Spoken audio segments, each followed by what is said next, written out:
بيبدأ الفيلم بمهرة اسمها طعمة اللي بتغني مع فرقتها اللي بتتكون من حمار عازف الجيتار اسمه عوطة، وده بيكون صديقها المقرب، ولامي اسمه راجي بيلعب درامز، وبتندمج جدا في الغنى وفي الآخر بتطير عشان الجمهور يشيلها. ولكن بنعرف ان مفيش جمهور اصلا، وده كله من وحي خيال طعمة هي واصدقائها، وبتكلموا انهم كده جاهزين للعرض بتاع بكره بتاع المواهب. بعد كده بتروح هي واصدقائها للشغل في المزرعة، وبنشوف راجي وهو راكب الجرار، اما عوطة وطعمة بيسحبوا العربيات، وبتشوف طعمة نين المغنية المشهورة وبتنبهر بيها جدا، وبتتمنى انها تكون زيها في يوم من الايام. وبتروح تشيل السماد هي وعوطة، وهي ماشية بتشوف الخيول وبتحاول تستخبى منهم، ولكن للاسف بتقع والسماد كله بيقع عليها. تفضل الخيول تتريق عليها وبتقول لها ده اللي هتقدميه بكره في العرض، ولكن تامة بترد عليها بعصبية وبتقول لها انها بتغني على فكرة. وبالليل بيبدأ العرض وبنشوف عرض الخيول، وتامة واصدقائها بيتوتروا جدا لان عرض الخيول حلو قوي وخايفين انهم يفشلوا. وبعد لما عرض الخيول بيخلص بيعجب الحكام جدا وبياخدوا اعلى تقييم. بعدين بيجي وقت عرض طعمة ولسه هتبدأ، وساعتها الحكام بيقولوا لها تنزل من على المسرح وإن عمرها ما هتبقى مشهورة أبدا. طعمة ساعتها بتستغرب وبتقول لهم ليه.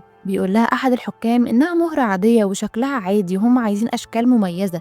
بتتعصب ساعتها مهرة جدا، وللأسف بتقع من على المسرح وبيقع عليها كل أدوات الموسيقى، وكل اللي موجودين بيضحكوا عليها، وبتجري مهرة وهي بتعيط. وبنشوف مهرة في المطعم وهي بتتفرج على الفيديو بتاعها اللي اتشهر وهي بتقع من على المسرح، وبيجي عوطة وبيحاول يواسيها وبيعرض عليها تلعب لعبة هو اللي صنعها بنفسه، ولكنها بتكون زعلانة جدا من كلام الحكام ومش بتقدر تلعب معاه. وتاني يوم بتروح طعم الشغل وهي محبطة جدا، وبتشوف جزرة على شكل يونيكورن وبتحطها عليها وبتفضل تمثل كأنها يونيكورن. وبيجي عوطة وبيستغرب من تصرفاتها، بتسأله طعمة إنها كده شبه إيه، ولكن عوطة مش بيعرف وبيقولها كل حاجة عدا إنها تكون شكل يونيكورن. وفي الوقت ده بنشوف سواق محمل دهان وجليتر وهو بالغلط بيتكعبل بالعربية وبيوقع على طعمة، وساعتها بيكمل السواق عادي وبيتصدم عوطة من شكل طعمة الجديد، وبيقولها تشوف نفسها في المية كده، وبتتفاجئ طعمة وبتقول انها شبه يونيكورن بالظبط، ولكن عوطة بيقولها انها يونيكورن مزيفة ومش بيفرق ده مع طعمة، وبتقوله يصورها عشان تنزلها على انستجرام. وساعتها بتمسح الاكونت بتاعها القديم وبتعمل واحد جديد خالص، وهو بيصورها بتشوفها بنت صغيرة وبتتصدم وبتكون مبسوطة جدا، وبتقول لطعمة انها عايزة تتصور معاها. وساعتها بتقرر طعمة انها مش هتقول لهم الحقيقة وانها مجرد مهرة. وفجأة بيظهر ناس كتير وبيتفرجوا عليها، وبيسألها واحد منهم لو عندها سحر، بتقول له طعمة انها بتعرف تغني وبتنادي على اصدقائها وبتغني لهم فعلا، وكلهم بينبهروا بيها. وساعتها بيجي الصحافة يصوروها وبتنتشر في كل المدينة، وبتسمعها ست عجوزة اللي بنعرف انها ملحنة مشهورة جدا، وبتقرر ساعتها انها تروح لها. وفي الاخر بيقول لها عوطة انها لازم تقول للناس الحقيقة وما ينفعش تكذب عليهم. بتقول له طعمة ان ده مستحيل يحصل وانها كده مميزة وكله حبها، ولكن عوطة بيقول لها انها مش محتاجة تبقى يونيكورن عشان تبقى مميزة، ولكنه بيوافق في الاخر على قرارها رغم انه مش مقتنع. وبعدين بيجي لها اشعار ان الفيديو بتاعها انتشر في كل المدينة وبتفرح جدا. وعلى الجانب الاخر بنشوف نيني المغنية المشهورة، وبيظهر ألماظ مدير أعمالها وبيقول لها إنها بقت في النازل، وبيقرأ لها التعليقات السلبية عليها. وساعتها بتقول له مساعدة نيني إنه ما يقرأ لهاش التعليقات، وبتتعصب نيني جدا من كلامه وبتقول له إنه لازم يتصرف بما إنه مدير أعمالها، وبتسيبه وبتمشي. وبيشوف ألماظ فيديو تامة على تليفونه وبيظهر إنه عجبه. وبالليل بيكون تامة وعوطة بيلعبوا مع بعض اللعبة بتاعته، وفجأة بيسمعوا صوت موسيقى جاي من مكان المزرعة، وبيتصدموا لما بيشوفوا بيجي بيرفس منتجة الموسيقى المشهورة وهي بتعزف مع راجي. وبعد لما بيخلصوا بتروح بيجي ليها وبتشكر في أغنيتها جدا، وبنعرف إنها عامية ومش بتقدر تشوف، وكمان مش بيكون فارق معاها شكل طعمة اصلا. وبتقول لها انها هتلحن ليها اغاني ولازم تجهز الشنط دلوقتي هي واصدقائها. بتفرح طعمة جدا من اللي سمعته، وبيروحوا مع بيجي في الاستوديو وبينبهروا بجماله. وساعتها بتبدا بيجي تعلمها ازاي تحسن صوتها اكتر وبتسجل لها الاغاني، وبتفضل تتدرب هي واصدقائها. وبتعدي الايام وبيجي يوم وبيرن ألمظ على بيجي وبيعرض عليها عقد شراكة مع اليونيكورن، وانها تغني في عرض الافتتاح بتاع حفلة نيني اللي هيتعمل النهارده. وبالرغم ان بيجي مش بتبقى موافقة، ولكنها بتقول لطعمة واصدقائها لو حابين يغنوا في عرض افتتاح نيني. ساعتها طعمة بتوافق على طول وبتكون متحمسة جدا، وبيروحوا يقابلوا ألمظ اللي بيتريق على لبس بيجي ولكنها بتضربه. وبعدين بيركب هو وطعمة عربية لوحدهم، وعوطة وبيجي وراجي عربية تانية. وبعد لما بيمشوا بنشوف ألمظ وهو بيطلع صاروخ وبينفجر في العربية التانية وبيعطلهم. وساعتها بيمشي هو وبيستغرب عوطة من اللي حصل. وبنروح لنيني وهي متعصبة عشان ألمظ هيخلي يونيكورن تفتتح الحفلة بتاعتها. وساعتها بيوصل ألمظ ومعاه طعمة اللي بتفرح جدا لما بتشوف نيني، ولكن أول لما بتشوفها نيني مش بتكون مرحبة بيها خالص ومش بتعبرها. وبتبدأ الحفلة وبتقول تعمل ألمظ إنها مش هتقدر تغني من غير فرقتها، ولكنه بيكذب عليها وبيقول لها إنهم تخلوا عنها وشكلهم كده خافوا من الشهرة، وبيشجعها تطلع على المسرح وتغني لوحدها. وفي الآخر بتوافق طعمة وبتطلع فعلا تغني، وبيعجب بصوتها الجمهور جدا، وساعتها بيستخدم ألمظ الألعاب النارية والإضاءات في العرض، وبره بيوصل أصدقاء طعمة وبيجي وبيشوفوا عطا طعمة في الشاشة وبيعرف إنها بدأت العرض من غيرهم وبيزعل جدا. تيجي ماجي مساعدة نيني وبتقوله إنه ما ينفعش يعمل كده غير في عرض نيني، وساعتها ألمظ بيقولها إنه لقى حتة ألماس كبيرة وما ينفعش يفرط فيها، وبيقدم استقالته وبيقولها تشوف مدير أعمال جديد. ولما طعمة بتخلص العرض بتدخل نيني فجأة وبتهجم عليها، ولكنها بتتكهرب وبتقع جوه المسرح. أما طعمة بتجري على ألمظ اللي بيقولها تسيب بيجي وتبقى معاه، وهو بيوعدها إنه هيخليها تغني في مهرجان الموسيقى. وفعلا طعمة بتقتنع بكلامه وبتوقع على العقد. وبعدها بتطلع طعمة وبتبدأ توقع للجمهور، وبتشوف عطا وبيسألها انت ليه غنيتي من غيرنا؟ بتقوله ان هو اللي اتخلى عنها، ولكنه بيحكي لها اللي حصل، ولكن طعمة مش بتصدقه. فعطا بيقول لها بحزن انه كان متأكد ان حكاية اليونيكورن دي هتغيرك، وطعمة بتقوله ان دي فرصتها عشان تبقى مشهورة، وبتسيبه وبتمشي وبتروح تركب الطيارة مع ألمظ. وبنروح لنيني اللي بتكون متعصبة جدا من اللي حصل، وبتقول لماجي ان الطريقة الوحيدة عشان ترجع للقمة تاني انها تراقب طعمة وتحاول تلاقي حاجة وحشة في ماضيها عشان يدمروا مستقبلها. وفي الوقت ده بتقول طعمة لألمظ انها ندمانة انها سابت اصدقائها وبيجي، وبتقوله انها مخبية عليه حاجة، وبتمسح اللون من على رجلها وبتفهمه انها مجرد مهرة عادية مش يونيكورن. والمفاجأة ان ألمظ ما فرقش معاه اي حاجة من دي، وبيقولها ان مش لازم حد يعرف، وان اهم حاجة في النجمة ان يكون شكلها حلو. وبعدها بياخدها لمصنع البرفان وبيعمل لها برفان مخصوص عشان يبيعه للناس. وبعدها بيروح لفندق وبيعرفها على حصان داني،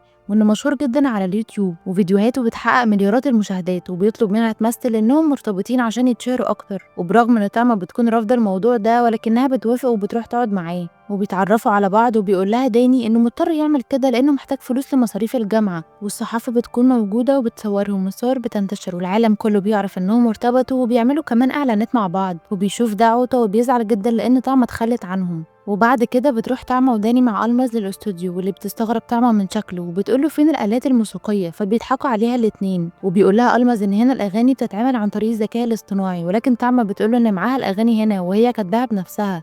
لكن ألمظ بيقولها ان هنا مفيش حد بيعمل مزيكته، وساعتها بيطلب من آلة ال AI تطلع له هي كلمات الأغنية اللي طعمة ما بتكونش عاجباها خالص، وبتكون كلماتها مقززة جدا. ولكن فعلا بيبدأوا بتسجيل الأغنية وبتنزل وبتنتشر بسرعة جدا، وبتاخد المركز الأول في الأغاني رغم إن كلماتها وحشة، وبيتصدم عطا لما بيسمعها. وفي يوم حفلة توقيع بنشوف ماجي متفقة مع أشخاص عشان يتريقوا على طعمة ويهاجموها. وفي الحفلة بيروح راجي وعطا لطعمة وبيباركوا لها على أغنيتها الجديدة، وبيقول لها إن بيجي نظمت لهم حفلة قريب من هنا، وبيعرفوها على مغنيتهم الجديدة اللي جت بدلها واللي بتكون معزة، وبيبان عليها إن هي متحمسة جدا. وبيظهر إن طعمة زعلانة لما حست إن في حد خد مكانها مع أصدقائها. وبيقول ألمظ إن أغنيتهم اترشحت لأفضل فيديو كليب في السنة. وهم ماشيين بيظهر الناس اللي متفقة معاهم ماجي، وبيفضلوا يرموا عليها بيض، وبتصور ماجي كل ده وبتتفاجئ بحاجة حصلت. وبعد كده بتجري طعمة منهم على الفندق. أما المغنية الجديدة اللي جت بدل طعمة بيظهر إن صوتها وحش جدا، وللأسف بيضطروا يستغنوا عنها وبتمشي. وبالليل بتمسك طعمة دفترها وبتشوف صورتها هي وأصدقائها، وبتفكر تكلم عطا، ولكن ألمظ بيرن وبيقولها إنه حجز لها في مهرجان الموسيقى،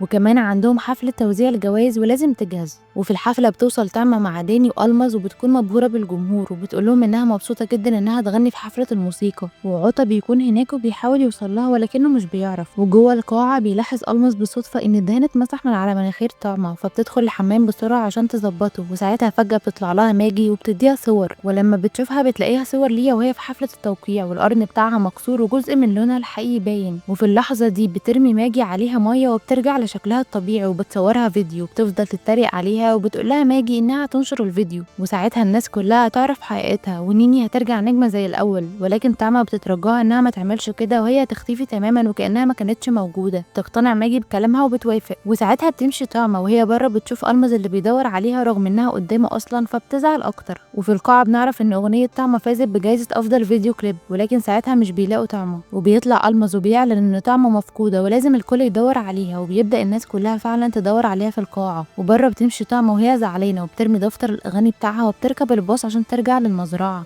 وساعتها بيشوف عطا الدفتر، وبتعدي الأيام وكله بيدور على طعمة في كل مكان حتى في قنوات التلفزيون، ولكن محدش بيلاقيها. وبعد 14 يوم بنشوف طعمة وهي ماشية في الطريق، وبيعدي عليها عربية الدهان والسواق بيطلب منها إنه يوصلها. ولما بيلاحظ إنها حزينة بيحاول يتكلم معاها، وبيقولها إنه كان خاطب فتاة أحلامه ولكن في سر مخبيه عليها، وإنه بطل الرقص بكعب الرجل. فبتستغرب طعمة وبتقوله إنه ليه مخبي عليها السر ده، فبيقولها إنه خايف لما خطيبته تعرف موضوع الرقص ترفض الجواز منه. فطعمة بتقوله إنه يقولها الحقيقة وإن هي لو بتحبك بجد يبقى تحب كل حاجة أنت بتحبها، وإن أنت حلو زي ما أنت ومش محتاج تغير حاجة في نفسك، وده أفضل من إنك تعيش باقي حياتك كلها في كده. وساعتها طعمة بتحس بالكلام ده وبتحس بقيمة نفسها وبتطلب منه يلف ويرجع بسرعة. وبعد شوية العربية بتعدي قدام عوطة وبيجري وراها عربيات الشرطة، وفجأة بتظهر طعمة تحضن عوطة اللي بيكون فرحان جدا إنها رجعت وبيطمن عليها. وساعتها بتعتذر له طعمة إنها تخلت عنه وعن راجي، وإن بسبب أنانيتها خسرت كل حاجة وخسرت كل اللي بيحبوها، وكانت مفكرة إنها لما تبقى يونيكورن هتقدر تحقق كل أحلامها. وبتعرفه إنها لازم تقول لكل الناس عن حقيقتها وإنها مش يونيكورن. وساعتها بيوصل راجي وبيجي وبتحضن طعمة بيجي وبتعتذر لها وبتقول لها إنها مجرد مهرة عادية مش يونيكورن، لكن بيجي بتقول لها إنها كانت شامة ريحة الدهان من أول مرة شافتها. وبعد كده بيروحوا كلهم عشان الحفلة اللي بتقرر فيها طعمة إنها تطلع على المسرح وتعترف لكل الجمهور بالحقيقة. وفي المهرجان بتدخل نيني اللي بتبدأ العرض بتاعها، أما ماجي بتطلب من الحراس إنهم يمنعوا أي مهرة صغيرة تدخل العرض مهما حصل. وبنشوف العربية اللي فيها طعمة وأصدقائها وبيقدروا يتسللوا من الحراس من غير ما يشوفوهم، ولكن بيقابلهم حراس ماجي، ولكن بيجي بتقدر تضربهم وبتهزمهم وبتطلب من طعمة تدخل هي العرض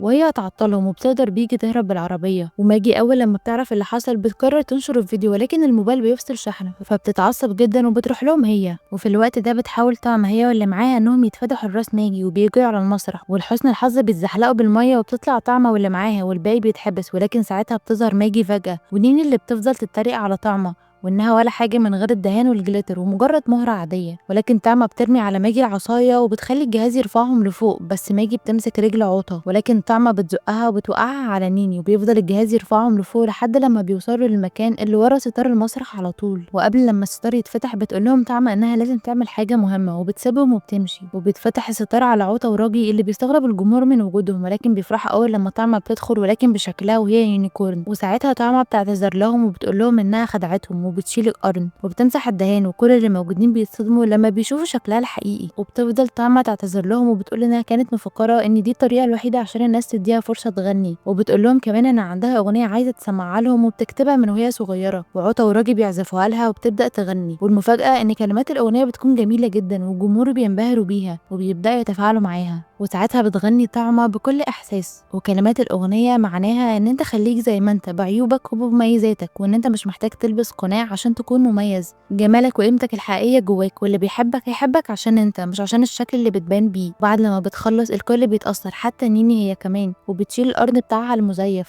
وطعمة بتكون مبسوطة جدا انها حققت حلمها وبتجري وبتنط على الجمهور وبيشيلوها زي ما كانت بتحلم وبتتخيل. وبعد فترة بنشوف طعمة وعوطة وهما بيلعبوا، وبتروح لهم بيجي وبتقول لهم يلا علشان يسجلوا الألبوم الجديد، وبيجي الخيول التلاتة اللي كانت بيتريقوا على طعمة وبيطلبوا منها تتصور معاهم. واثناء ما عطا كان بيصورهم بتيجي عربيه دهان وبترمي عليه دهان ابيض وريش والكل بينبهر بشكله. وبكده تكون خلصت قصتنا، وفي النهايه ما تنساش تشترك في القناه عشان يوصلك كل جديد.